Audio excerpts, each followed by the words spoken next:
Halo teman-teman, selamat datang di podcast FYI For Your Information bersama BIM FFUI 2022 episode ke-1 dengan tema Aktif berorganisasi di dunia perkuliahan bisa kok. Kenalin, gue Muzaffar sebagai podcaster pada hari ini, tapi gue gak sendirian nih, gue juga ditemenin sama... Halo semuanya, kenalin gue Farah dan kita udah ditemenin sama pembicara yang keren banget nih, yaitu Kak Surur. Nah, kalau nggak salah, Kak Surur kemarin tuh baru aja balik dari Manado ya Kak, buat ikut musyawarah nasional. Jadi mungkin Kakak bisa cerita-cerita dulu sambil perkenalan diri. Oke, ya sebelumnya salam kenal ya teman-teman semua. Salam kenal juga buat pemirsa podcast FYI bersama BIM ini. Kenalin, gue Muhammad Sebastian Surur, biasa dipanggil Surur, yang mungkin saat ini sebagai Ketua Umum BEM FFUI 2022. Oke, baik Kak. Sebelum kita tanya tentang organisasi-organisasi yang ada di farmasi, seperti BEM, gimana kalau kita flashback dulu nih ke gimana perjuangan kakak pas mau masuk ke farmasi UI?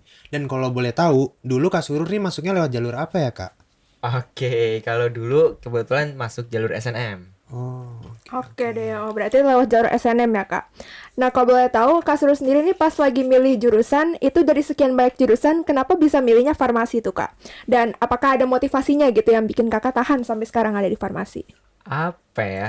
Tentunya milih farmasi tentu pertimbangan lah ya. Pertimbangan baik dari internal diri ataupun eksternal, dari orang tua, guru, pertimbangan semua masuk gitu kan. Nah mungkin yang pertama yang jadi pertimbangan, yang penting UI dulu nih kan, UI bergengsi gitu kan buat kita semua. Nah habis dari pertimbangan UI, cari tuh jurusan. Kebetulan aku pribadi yang dari IPA. Nah cari istilahnya yang relate dengan IPA apa aja gitu. Ada kedokteran, farmasi, dan juga lain sebagainya lah. Nah di situ akhirnya milih farmasi dengan pertimbangan beragam prospek kerja yang beragam-ragam dan bisa kita pilih baik dari industri, klinis, dan yang lainnya lah ya. Nah di situ juga kebetulan ilmu-ilmu yang bisa dipelajari di farmasi juga nggak jauh beda dengan SMA, walaupun realitanya saat kita kuliah banyak informasi ataupun banyak materi-materi baru yang kita dapat Iya, nantinya. bener banget. oke, bener. Nah, kan waktu mau masuk ke SMA ke kuliah itu kan namanya masa peralihan ya Kak. Dan mungkin cara belajar di SMA itu nggak bakal bisa diterapin pas kita udah kuliah.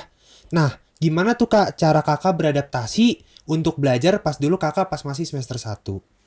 Oke, cara adaptasi belajar sebenarnya sih kita secara tidak langsung di UI atau di RIK atau di farmasi itu sendiri udah di gimana ya? Kita diajarkan perlahan sih bagaimana mata kuliah di semester 1 itu eh, ringan-ringan dulu gitu. Baru semester 2 mulai berat hingga semester akhir nanti mulai bertahap gitu kan. Nah, kalau dari segi mahasiswa sendiri belajar mungkin berbeda-beda ya, tergantung mungkin pembagian waktunya, kira-kira itu mau fokus di kelas atau setelah kelas mau belajar lagi itu beragam. Kalau aku pribadi ya di kelas tentunya nyimak. Habis itu di luar kelas kita perlu belajar lagi terlebih saat mau ujian tuh yang penting waktu-waktu krusial kita buat belajar lagi gitu sih. Bener banget sih, kalau sebelum UAS gak belajar ya gimana ya, bahaya dong. Ah, Oke, jadi berarti kesimpulannya antara SMA ke perkuliahan itu perbedaannya banyak banget ya Kak. Jadi butuh yang namanya adaptasi.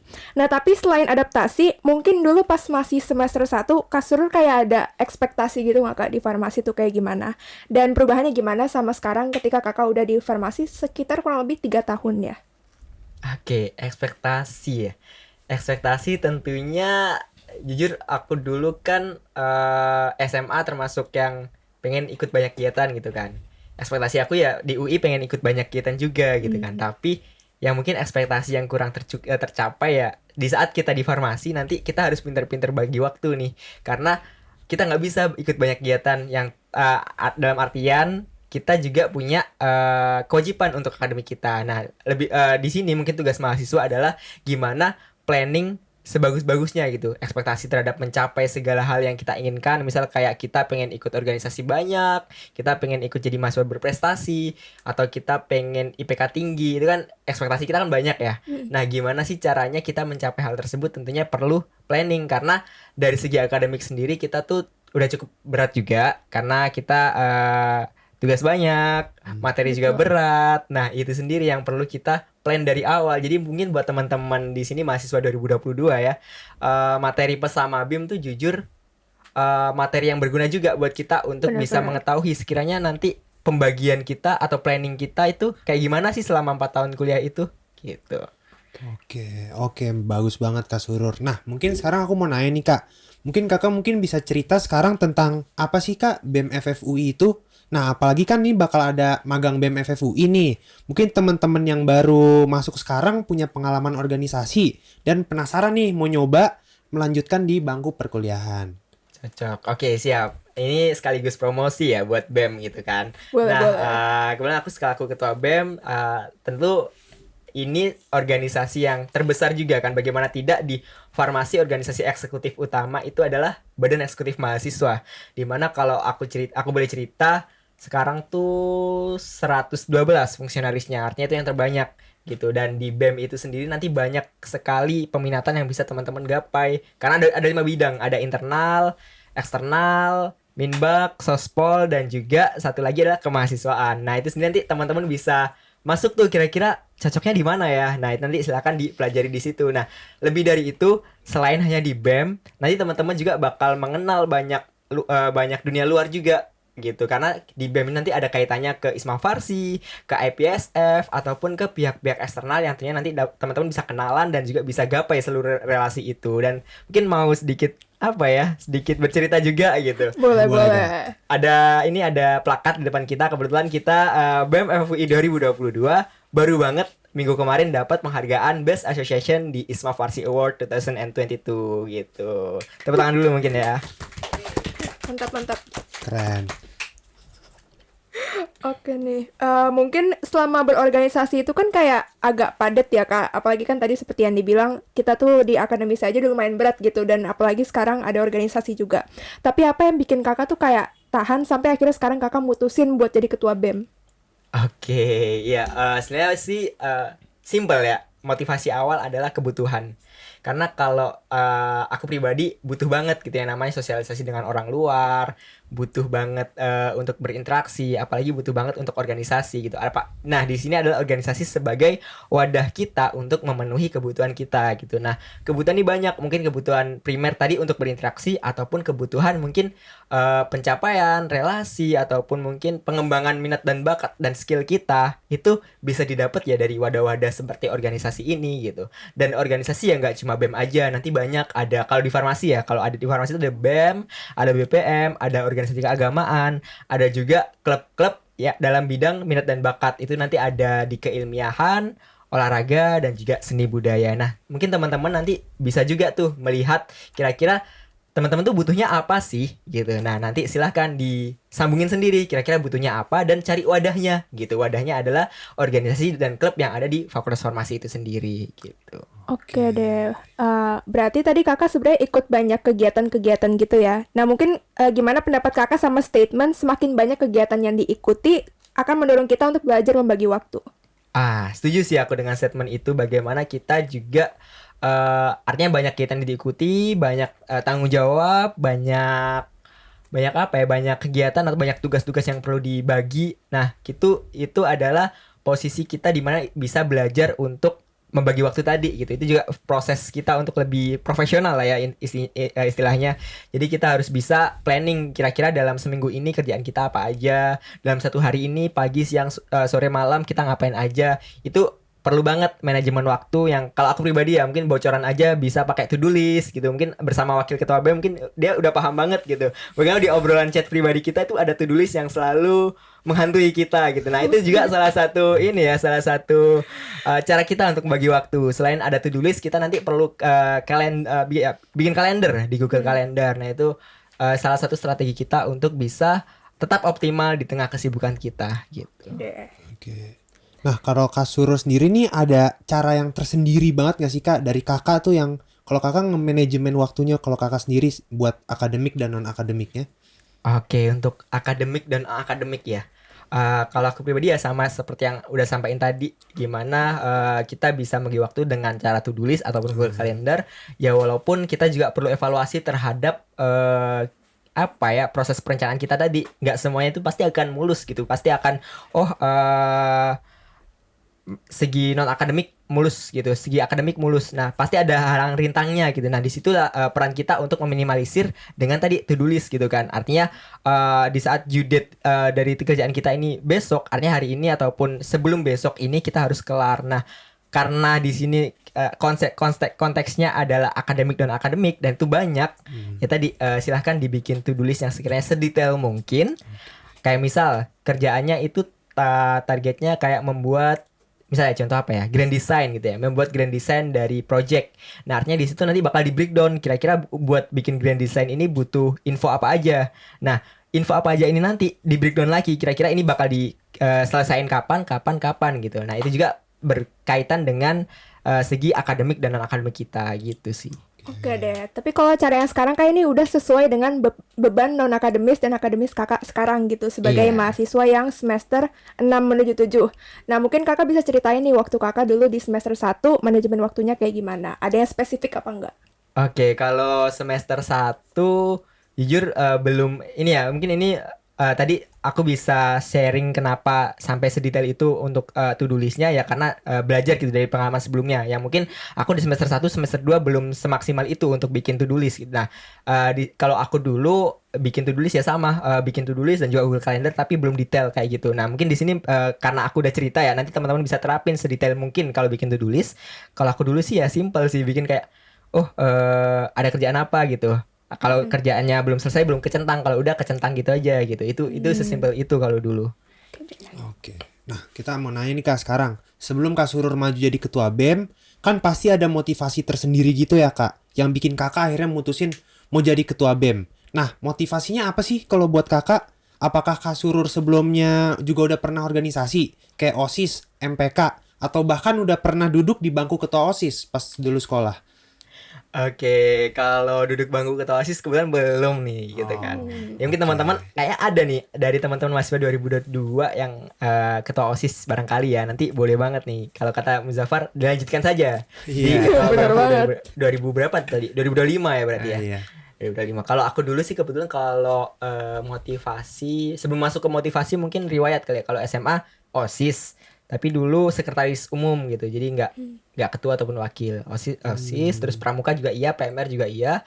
Nah, maka dari itu waktu kuliah juga pengen melanjutkan agenda-agenda non akademik juga gitu. Nah, kalau masuk ke motivasi menjadi ketua BEM, jujur waktu itu juga dilema juga gitu, bagaimana maju nggak ya gitu kan. Tapi dari teman-teman lingkungan sekitar mensupport gitu, artinya ada dukungan lah dari teman-teman buat maju. Ya udah akhirnya maju, memberanikan diri dan maju pun dengan apa ya, dengan motivasi dan juga misi yang aku pribadi ingin terapkan di BEM FUI 2022 ini gitu. Ada evaluasi ataupun ada beragam mimpi-mimpi besar yang sekiranya ingin digapai bersama-sama bersama teman-teman BEM 2022 gitu. Kalau aku dari pribadi sebenarnya banyak ikut kegiatan di luar FF, tapi di tahun ini ingin memfokuskan bagaimana kontribusi di tahun akhir ini sebisa mungkin maksimal gitu untuk farmasi ini gitu, dengan ya fokus BEM aja gitu. Karena sebagai ketua BEM tentunya amanah yang besar yang perlu di maintenance secara baik-baik gitu sih. Oke deh, berarti sebelumnya Kak Surul ini udah aktif berorganisasi juga ya. Nah, tapi kalau misalnya dilihat dari track recordnya di BEM FFUI, specifically gitu di BEM FFUI aja, Kak Surul ini pernah jadi staf magang di Departemen Kastrat, terus jadi staf di Departemen Kastrat lagi, terus jadi kepala departemen di Kastrat lagi, dan selanjutnya akhirnya sampai sekarang di ketua BEM FFUI. Oke, mungkin kakak bisa ceritain nih perjalanan kakak berorganisasi di BEM FFUI, dan juga kenapa kakak nih konsisten banget dari awal Kastrat terus. Oke, kalau dari awal kenapa Kastrat terus? Karena aku tadi suka dengan pergerakan ataupun dengan ya aksi-aksi yang sekiranya itu menunjukkan kepedulian kita terhadap masyarakat ataupun terhadap lingkungan luar lah, terlebih pemerintah gitu. Nah, sebelum masuk ke situ mungkin awalnya dari magang ya, dari magang BEM. Itu jujur titik awal yang penting banget buat teman-teman ikuti. Jadi nanti mungkin kalau udah ada informasi tentang magang BEM, jangan lupa teman-teman mahasiswa 2022 langsung aja, gak usah mikir-mikir, langsung daftar gitu ya. Langsung daftar, karena itu titik awal yang penting. Artinya di magang BEM nanti kita bisa mengenal banyak informasi tentang BEM ataupun tentang spesifik departemen kita. Karena nanti kita bakal tahu, oh kalau aku dulu sih masuk magang Kastrat, jadi tahu gitu, oh di Kastrat nih ngapain aja gitu, rencana-rencananya yang bakal diambil apa aja gitu, dan ilmu-ilmu yang bisa didapat apa aja gitu. Nah dari magang itulah aku jadi yakin untuk bisa melanjutkan jadi staff, yang akhirnya dari staff itu pun banyak proses yang terjadi yang akhirnya naik lagi menjadi kadep Kastrat bersama teman-teman Kastrat pada saat itu gitu sih. Oke. Selama 2 tahun di Departemen Kastrat BEM FFUI 2022, kegiatan dan pelajaran apa aja sih yang udah Kak Surur ambil? Oke, kalau pelajaran untuk Departemen Kastrat tentunya bagaimana kita bisa memperhatikan ataupun bisa memantau gitu isu-isu yang ada di Indonesia ini sendiri gitu. UI ini jujur seksis banget untuk bisa mengetahui berbagai info, apalagi UI ini berada di ring 1 untuk informasi nasional kan, isu-isu nasional. Nah, di situ kita bisa terpapar dengan dengan baik dan cepat gitu. Jadi kita bisa tahu info, kita bisa menanggapi, kita bisa menyuarakan lewat Departemen Kastrat kita tadi gitu. Jadi kita, kalau mungkin teman-teman di luar Kastrat kan tahu isu ya udah gitu.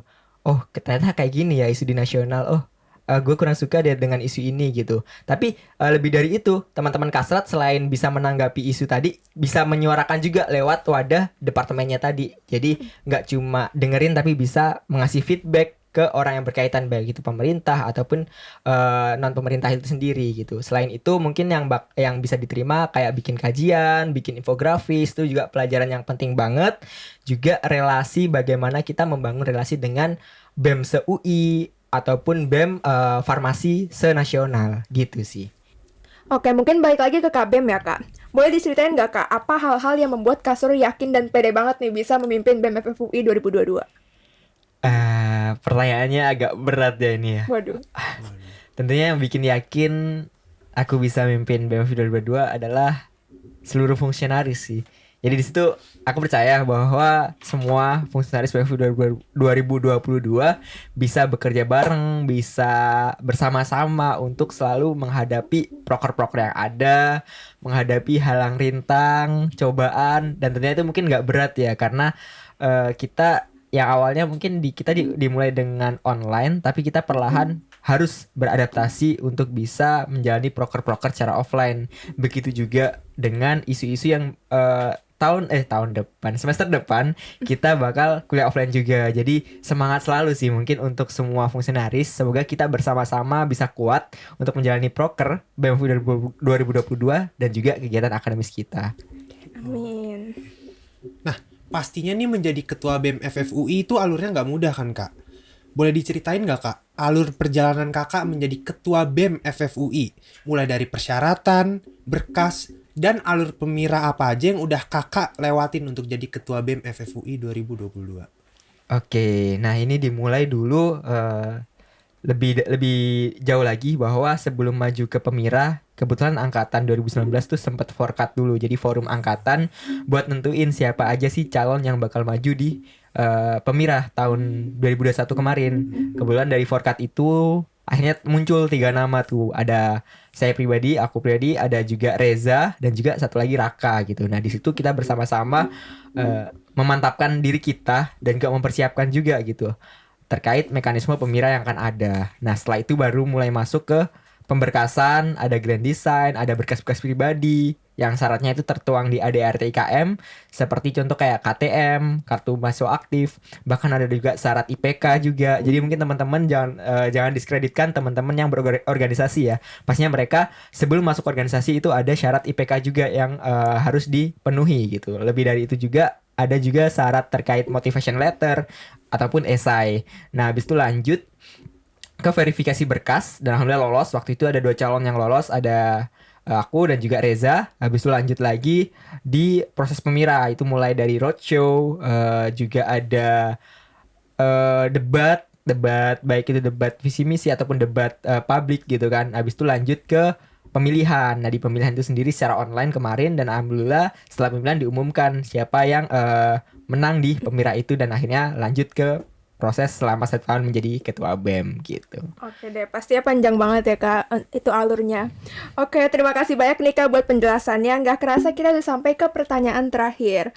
Kak Surur sendiri ada closing statement nggak nih, Kak, untuk teman-teman FFUI 2022 yang ingin berorganisasi atau bahkan mau jadi ketua lembaga kemahasiswaan di FFUI?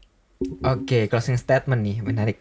Nah, mungkin buat teman-teman semua di sini aku pribadi kurang mengenal ya terkait satu persatu dari masing-masing mahasiswa 2022. Tapi aku yakin dari setiap diri teman-teman tentunya banyak potensi yang perlu teman-teman kembangkan. Dan aku yakin juga dari diri teman-teman nanti bakal muncul pemimpin-pemimpin berikutnya. Jadi silahkan nanti explore diri teman masing-masing untuk ikut beragam organisasi yang ada BEM, BPM, Shiva ataupun organisasi keagamaan yang ada di farmasi. Juga ada terkait klub-klub dan juga organisasi luar, baik itu di tingkat fakultas, di tingkat universitas ataupun di non-UI itu sendiri. Banyak banget teman-teman wadah yang bisa teman-teman explore. Jadi silahkan explore diri, perbanyak relasi, dan juga nanti di saat sudah waktunya silahkan ambil peran-peran penting untuk menjadi kepala departemen, kepala organisasi, kepala klub, ataupun nanti bisa juga jadi ketua umum BEM FFUI berikutnya gitu. Oke, makasih banyak nih Kak Surur udah sharing-sharing sama kita di podcast FYI episode ke-1. Jadi, jangan lupa tungguin podcast FYI episode 2 yang bertemakan menyalurkan minat dan bakat di dunia perkuliahan. Sampai ketemu lagi di podcast FYI episode kedua. Dadah!